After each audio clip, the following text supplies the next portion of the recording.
BCom final year में हम bursting की क्लास में हैं। देखिए, बीकॉम फाइनल ईयर में 3 प्रैक्टिकल है। पहला प्रैक्टिकल सब्जेक्ट है हमारा advance accountancy, audit and management accounting और बिजनेस बस्टिंग, जो राजस्थान यूनिवर्सिटी से फाइनल ईयर पास कोर्स कर रहे हैं उन बच्चों की बात हम कर रहे हैं। ठीक है, ये 3 सब्जेक्ट हमारे हैं कुल मिलाकर। अब इसके अलावा 3 थ्योरी है, तो 3 और 3 6। फाइनल ईयर के बच्चे आप सब कुछ जानते हैं। कुछ बात जो मैं अलग से बताना चाहता हूं वो ये है कि ये जो क्लास है आप ना केवल क्लास देखें बल्कि नोट्स भी देखें। नोट्स भी अवेलेबल हैं, क्लास के अलावा नोट्स भी अवेलेबल हैं, वो नोट्स भी देखिएगा क्लास देखने के बाद। पहली बात। दूसरी बात, अगर आप ऑनलाइन वर्जन में हैं तो आप कितनी भी बार क्लास को देख सकते हैं, कभी भी देख सकते हैं। तीसरी बात बच्चों, तीसरी बात ये है कि अगर आपको पढ़ते वक्त कहीं पर भी प्रॉब्लम आए तो आप फोन करें 77759 कितनी बार भी फोन करें, मतलब जब प्रॉब्लम आ रही है तब फोन करें। रात के कितने बज रहे हैं ये ना देखें, फोन करने से पहले अपनी प्रॉब्लम को ऑन स्पॉट सॉल्व करें, वीडियो को पॉज करके पहले फोन करें। ठीक है, तो ये हमने कुछ बातें करी जो हमको करनी थी फर्स्ट बीकॉम फाइनल ईयर के लिए। ठीक है, इससे ज़्यादा बताना आपके लिए ज़रूरी नहीं है। हम बस्टिंग की इस क्लास में हैं और बस्टिंग की इस क्लास में हम एक चैप्टर उठा रहे हैं। चैप्टर का नाम है functional and master budget. Types of budget में सेकंड पार्ट है ये, फंक्शनल एंड मास्टर बजट हमारे चैप्टर का नाम है। ठीक है, तो चलिए स्टार्ट करते हैं। कहता क्या है फंक्शनल एंड मास्टर बजट? तो यहाँ पर 2 टर्म आई, पहला फंक्शनल बजट और दूसरा मास्टर बजट। देखिए, जो मास्टर बजट होता है ना, उसके नाम से ही मास्टर है। मतलब सर, मतलब वो उसमें सब कुछ आ जाता है। मास्टर बजट में सब कुछ आ जाता है। तो पहले तो आपको ये बताएं बजट क्या होता है। फ्यूचर का अंदाजा लगाते हो, सेल इतनी होगी, परचेज इतनी होगी, प्रोडक्शन इतना होना चाहिए, मटेरियल इतना खरीदना चाहिए, ठीक है, मशीन इतने की खरीदनी चाहिए, इंस्टॉलेशन इतना होना चाहिए। फ्यूचर का आप अंदाजा लगाते हो, उसे बजट बोलते हैं। अब ये बजट में 2 बातें हुई, फंक्शनल बजट और मास्टर बजट। मास्टर बजट तो मास्टर होता है, इसमें सारी बातें आ जाती है, सेल की, परचेज की, प्रोडक्शन की, ठीक है, मशीन की, सब कुछ, असेट की, सब कुछ बातें आ जाती है। मास्टर बजट में सारी बातों का अंदाजा लगता है, लेकिन फंक्शनल बजट में किसी एक फंक्शन का अंदाजा लगता है। वो फंक्शन कुछ भी हो सकता है, प्रोडक्शन हो सकता है या सेल हो सकती है। किसी एक फंक्शन का अगर अंदाजा लगाता है तो वो फंक्शनल बजट है, और सारी बातों का अंदाजा लगाते हैं तो वो मास्टर बजट है। चैप्टर का नाम फंक्शनल एंड मास्टर बजट है। तो बच्चों, इसमें हम पहले आपको पढ़ाने वाले हैं फंक्शनल बजट। तो सर, फंक्शनल बजट कैसे बनाते हैं, किस फंक्शन का बनेगा? किसी भी फंक्शन का बन सकता है, मटेरियल का बन सकता है, प्रोडक्शन का बन सकता है, सेल्स का बन सकता है, किसी भी फंक्शन का, वेजेस का बन सकता है, किसी भी एक फंक्शन का आप बजट बना सकते हो। तो पहले हम बताने जा रहे हैं कि फंक्शनल बजट क्या होता है, लेकिन उस फंक्शन का बजट बनाएंगे कैसे, ये बजट, ये बात हम आपको क्वेश्चन से समझाएंगे। तो चलिए स्टार्ट करते हैं, डायरेक्ट क्वेश्चंस की तरफ बढ़ते हैं। पहला क्वेश्चन आपके सामने है, स्टार्ट करते हैं। बीकाजी फूड प्रोडक्ट्स लिमिटेड ने 2010 के, बीकाजी फूड प्रोडक्ट्स लिमिटेड ने है ना 2010 के कि आपको है ना फॉलोइंग सेल्स बजट, 2010 की सेल्स बजट बता रखी है। नीचे एक टेबल है और उसमें लिखा है सेल्स इन यूनिट्स, यानी 5 महीनों की सेल करने की यूनिट्स दे रहा है। अब देखो, अब मुझे नहीं पता ये बजट किस बारे में है, पर मैं ये जानता हूँ ये फंक्शनल बजट है। चलो कोई ना, सर क्वेश्चन को कैसे करना है?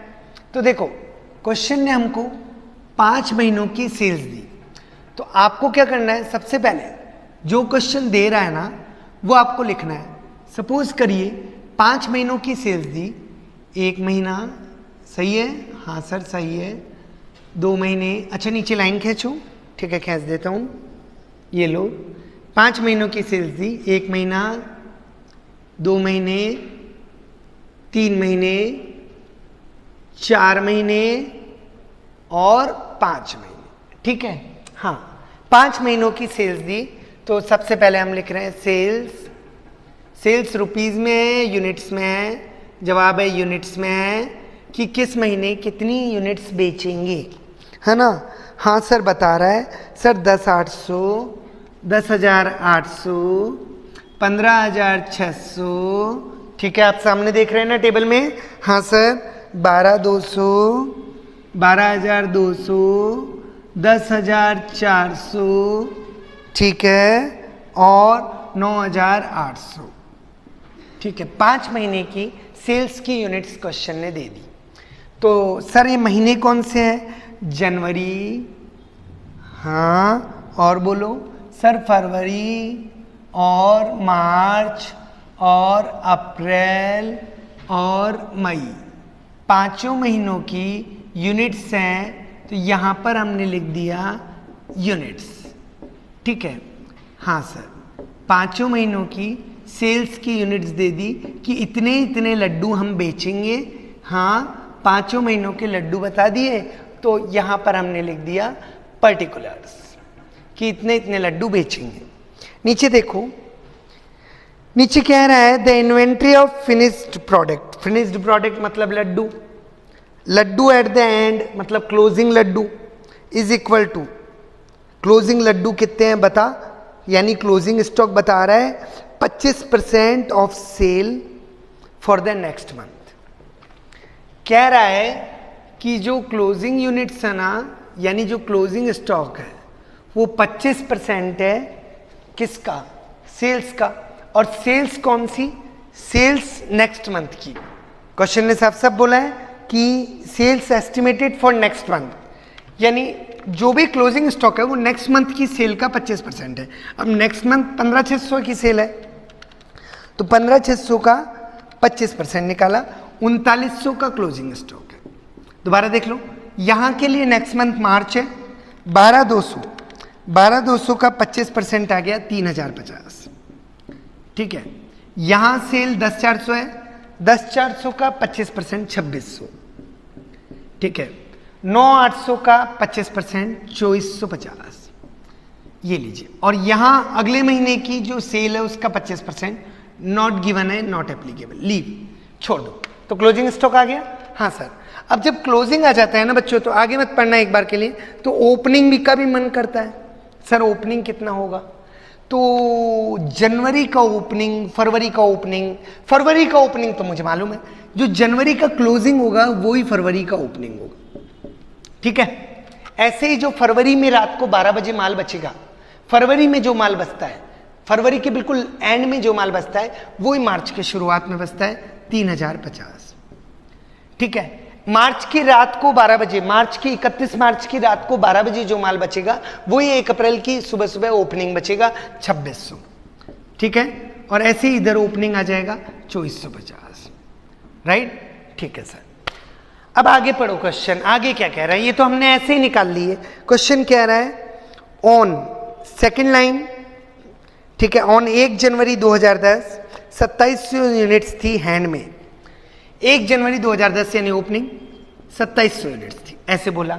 ठीक है, और आगे क्या कह रहे हैं, देयर इज नो WIP, कोई वर्क इन प्रोग्रेस नहीं है, मतलब ऐसा नहीं है कि कोई आधे बने हुए लड्डू हो, ये सब पूरे बने हुए लड्डू हैं।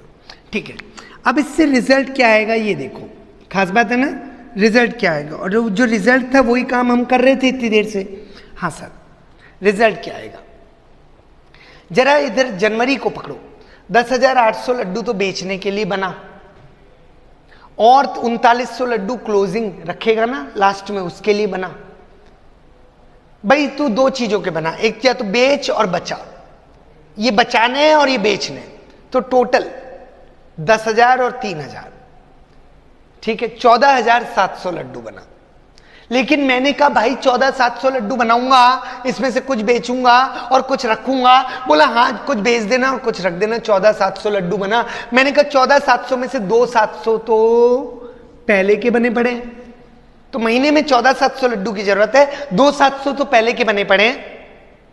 ठीक है, तो बनाने तो 12,000 ही है ना, ऐसे इस महीने में कर लिया, ऐसे इसमें में, ऐसे इसमें और ऐसे इसमें। ये इस महीने को हम नहीं कर रहे, छोड़ दो, क्यों नहीं कर रहे? क्योंकि क्लोजिंग स्टॉक कैलकुलेट नहीं किया है। तो इस महीने को देख लेते हैं जरा, एक और महीने। 15,600 बेचने हैं, 3,050 रखने हैं, क्लोजिंग रखना है ना महीने के एंड में, तो 18,650 बनाने हैं। लेकिन 18,650 में से 3900 लड्डू पहले के बने हुए हैं, ये हटा दो तो 14,750 ही बनाने हैं। ये वो लड्डू आए जो बनाने हैं। बनाने मतलब इसे बोला हमने रिक्वायर्ड प्रोडक्शन, इतने लड्डू बनाने हैं, इतने लड्डू बनाने हैं। और जब प्रोडक्शन निकाला है तो इस बजट का नाम हो गया प्रोडक्शन बजट। वेरी सिंपल, इस बजट का नाम हो गया प्रोडक्शन बजट। मार्च की बात करो, 12,200 बेचने हैं, 2,600 एंड में रखने हैं, तो 12 बेचने के लिए बनाने हैं, 2,600 रखने के लिए बनाने हैं, 14,800 बनाने हैं। लेकिन 3,050 पहले के बने हुए हैं। हाँ सर 3,050, तो 11,750 बनाने हैं। और ऐसे ही अप्रैल में हमको बनाने हैं 10,250। ये वो लड्डू हैं जो बनाने हैं, बनाने को कहते हैं रिक्वायर्ड प्रोडक्शन। तो ये प्रोडक्शन बजट हो गया हमारा, कहानी खत्म। इतनी बात करी, ठीक है ना? तो बच्चों हम जनवरी में भी लड्डू बनाएंगे, फरवरी में भी लड्डू बनाएंगे, मार्च में भी लड्डू बनाएंगे, अप्रैल में भी बनाएंगे, मई का पता नहीं मई में कितने बनाएंगे। चलो 4 महीने का डेटा तो है ना, इतने इतने लड्डू बनाने हैं, ठीक है। अभी क्वेश्चन आगे पढ़ेंगे, ठीक है सर। इतने इतने लड्डू बनाने हैं। सर लड्डू बनाओ, कैसे बनाओगे बताओ? कुछ नहीं बच्चों, बड़ा आसान है लड्डू बनाना। लड्डू को बनाने के लिए आप क्या करो, आलू लो, आलू आलू आलू लो और बादाम लो। और जब आप आलू और बादाम लोगे तो आपका लड्डू बन जाएगा। सर कैसी बात कर रहे हो, आलू और बादाम से लड्डू बनता है क्या? अरे बच्चों लड्डू किसी भी चीज का बनता है। हम आलू और बादाम का लड्डू बनाएंगे। मतलब सर हमें समझ में नहीं आया। कुछ नहीं, आप पहले पहले जनवरी की बात करो, फिर हम फरवरी की बात करेंगे, फिर मार्च की बात करेंगे। पहले हम जनवरी की बात कर रहे हैं, जनवरी के बाद हम फरवरी की बात करेंगे, फिर हम मार्च की बात करेंगे। हम 3 महीनों की बात करेंगे। और जनवरी में लड्डू बनाने के लिए हमें आलू और बादाम चाहिए, मतलब ए और बी। फरवरी में भी लड्डू बनाने के लिए हमें ए और बी चाहिए, और मार्च में भी लड्डू बनाने के लिए ए और बी चाहिए। अब कितना ए चाहिए कितना बी चाहिए ये हमको पता लगाना है, क्योंकि इतना तो हमको लड्डू बनाने हैं। अब इसके लिए ए कितना चाहिए और बी कितना चाहिए, लड्डू इतने बनाने हैं। अभी हमारे पास जनवरी और फरवरी मार्च अप्रैल के लड्डू आए, इतने लड्डू बनाने, ठीक है सर। अब इसके लिए ए कितना यूनिट्स चाहिए और बी कितना यूनिट्स चाहिए। तो बच्चों अब की बार जो हम टेबल बना रहे हैं वो लड्डू की नहीं बना रहे। लड्डू के लिए ए और बी कितना चाहिए मटेरियल की बना रहे हैं। तो इस टेबल का नाम हमने रख दिया मटेरियल बजट। समझ गए? हाँ सर। इसमें बात केवल प्रोडक्शन की हो रही है कि लड्डू कितने बनाने हैं, इसमें बात केवल मटेरियल की हो रही है कि मटेरियल कितना चाहिए। और जब बात किसी एक चीज की हो तो उसे कहते हैं फंक्शनल बजट, जब बात सारी बातों की हो तो उसे कहते हैं मास्टर बजट। और यही था फंक्शनल बजट। अब हम मटेरियल की बात करेंगे कि कितना ए चाहिए और कितना बी चाहिए। अभी तो हमें यह पता लगा था इतने इतने लड्डू बनाने। अब मैंने पूछा कि एक लड्डू के लिए कितना मटेरियल चाहिए। भाई लड्डू तो बनाने 12,000, मटेरियल कितना चाहिए। तो बच्चों एक लड्डू के लिए मटेरियल रिक्वायर्ड फॉर प्रोडक्शन, मैंने कहा जनवरी में 12,000 लड्डू बनाने, एक लड्डू के लिए कितना ए चाहिए, एक लड्डू के लिए कितना बी चाहिए, मुझे बता दे, उतना ए और बी खरीद लूं। भाई माल तो खरीदना है ना, आलू और बादाम। कितना आलू चाहिए बता दे, इसके लिए कितना बादाम चाहिए बता दे, उतना फिर आलू बादाम खरीद लूंगा। क्वेश्चन ने कहा आगे पढ़, मैंने कहा पढ़ा। क्वेश्चन आगे पढ़ा रहा है, नीचे से second paragraph. Each unit of product की हर यूनिट के लिए ए चाहिए 4 यूनिट, बी चाहिए 2 यूनिट, बस। अच्छा 12,000 लड्डू बनाने हैं। एक लड्डू के लिए ए चाहिए 4 यूनिट, तो 12,000 इंटू 4, ए चाहिए 48,000 यूनिट्स और बी चाहिए 2 यूनिट, तो 12,000 इंटू 2 24,000 यूनिट। दोबारा देख लो, फरवरी में 14,750 लड्डू बनाने हैं। ए चाहिए और बी चाहिए। ए चाहिए 4 यूनिट, बी चाहिए 2 यूनिट, यानी एक लड्डू के लिए 2 यूनिट। तो 14,750 इंटू 2 29,500, और ये चाहिए 4 यूनिट, यानी 14,750 इंटू 4, ठीक है 59,000। मार्च की बात करो, एक लड्डू के लिए 4 यूनिट, एक लड्डू के लिए 2 यूनिट, तो 11,750 इंटू 4, ठीक है 47,000, ठीक है, और 11,750 इंटू 2 23,500। बस इतना इतना ए चाहिए, इतना इतना बी चाहिए, इतना हमको पता है, ठीक है। हाँ सर, आलू इतना चाहिए, बादाम इतना चाहिए फॉर जनवरी, आलू इतना चाहिए, बादाम इतना चाहिए फॉर फरवरी, आलू इतना चाहिए, बादाम इतना चाहिए फॉर मार्च। Very simple. चलो आगे आगे बढ़ते हैं। आगे क्या कह रहा है? आगे क्वेश्चन कह रहा है कि 2 यूनिट बी चाहिए, ए चाहिए 4 यूनिट। अब क्या कह रहा है? Material equal to 1/2 of next month production. Next month में जितना माल बनाएंगे, प्रोडक्शन लड्डू बनाएंगे, उसका आधा। आर टू बी हैंड, वो पड़ा है eight the end of every month. Eight the end of every month मतलब क्लोजिंग मटेरियल। क्लोजिंग मटेरियल मैंने पूछा दोबारा बता दे कितना पड़ा है। बोला नेक्स्ट मंथ में जितना प्रोडक्शन करेंगे ना उसका आधा। मैंने कहा यार ये तो जनवरी है। बोला नेक्स्ट मंथ ले ले फरवरी। फरवरी में कितने लड्डू बनाएंगे? 14,750। इसका आधा माल पड़ा है तो 14,750 पहले पूरा माल निकाल लूं। 14,750 लड्डुओं के लिए ए चाहिए इंटू 4, लेकिन इतना माल नहीं पड़ा, इसका आधा माल पड़ा है तो अपॉन 2। तो ए पड़ा है 29,500। बी की बात करें, नेक्स्ट मंथ कितने लड्डू बनाएंगे? जनवरी है, फरवरी की बात करो 14,750 लड्डू बनाएंगे। हाँ, इसके लिए बी चाहिए इंटू 2। डबल चाहिए होता है ना बी, ये 4 मल्टीपल ये 2। तो बच्चों 29,500, लेकिन इतना बी नहीं पड़ा, इसका आधा पड़ा है तो अपॉन 2 14,750। नहीं समझ में आया? दोबारा देख लो। फरवरी में कितना माल पड़ा है एंड में? बोले अगले महीने जितना माल बनाएगा। मैंने कहा 11,750 बनाऊंगा। बोले उसका आधा पड़ा है तो 11,750 के लिए ए कितना चाहिए? 11,750 इंटू 4 चाहिए। मैंने कहा पड़ा है। बोला नहीं, इसका आधा पड़ा है अपॉन 2, 23,500 पड़ा है।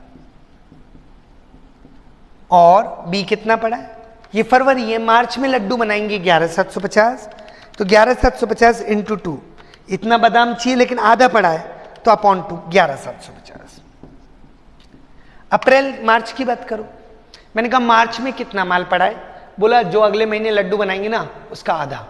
मैंने कहा अगले महीने, मार्च के बाद अगला महीना तो आता है मेरा अप्रैल। अप्रैल में लड्डू बनाएंगे 10,250। 10,250 के लिए ए चाहिए, 10,250 इंटू 4 41,000। बोले नहीं 41 नहीं पड़ा, तो बोले आधा पड़ा है। 41 आधा 20,500। और ऐसे ही वापस बी की कैलकुलेशन करेंगे। बी आधा पड़ा है जितना अगले महीने चाहिए। अगले महीने लड्डू बनाएंगे 10,250, इसके लिए बी चाहिए इंटू 2, लेकिन इतना नहीं पड़ा, इसका आधा पड़ा है 10,250। कहानी खत्म। ठीक है, यह आ गया क्लोजिंग मटेरियल। आगे पढ़ो क्वेश्चन। बच्चों वैसे क्लोजिंग आ गया ना तो ओपनिंग भी आ जाएगा। कैसे?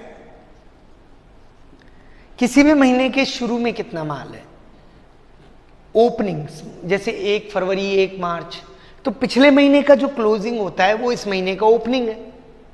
अब पिछले महीना मतलब फरवरी की बात करो तो जनवरी में क्लोजिंग था 29,500, तो इस महीने ओपनिंग भी 29,500।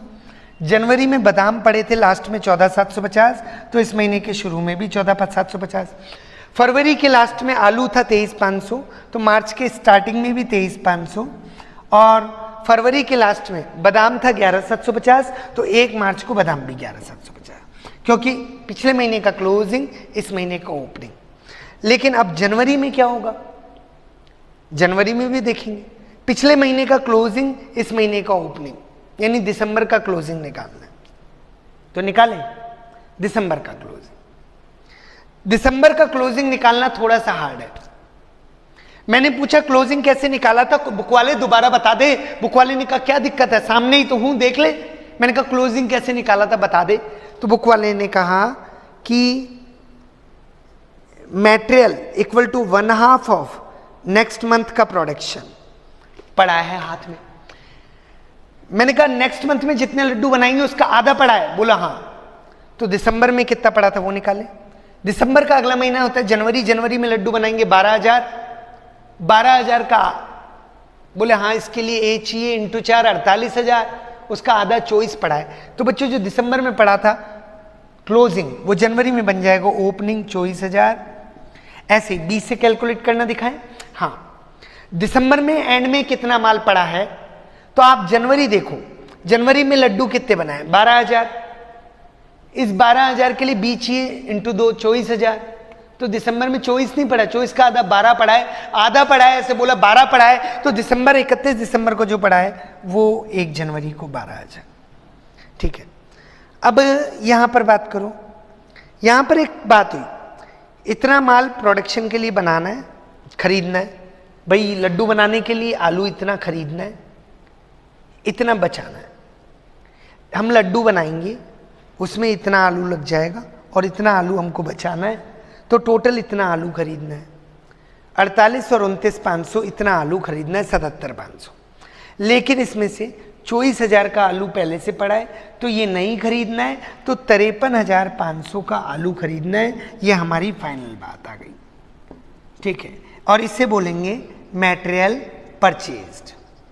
इसमें हमने इसे ऐड किया और इसे लेस किया, यहां पर भी इसे ऐड किया, इसे लेस किया। फॉर्मूले के तौर पे समझना चाहें तो अभी बता रहा हूं।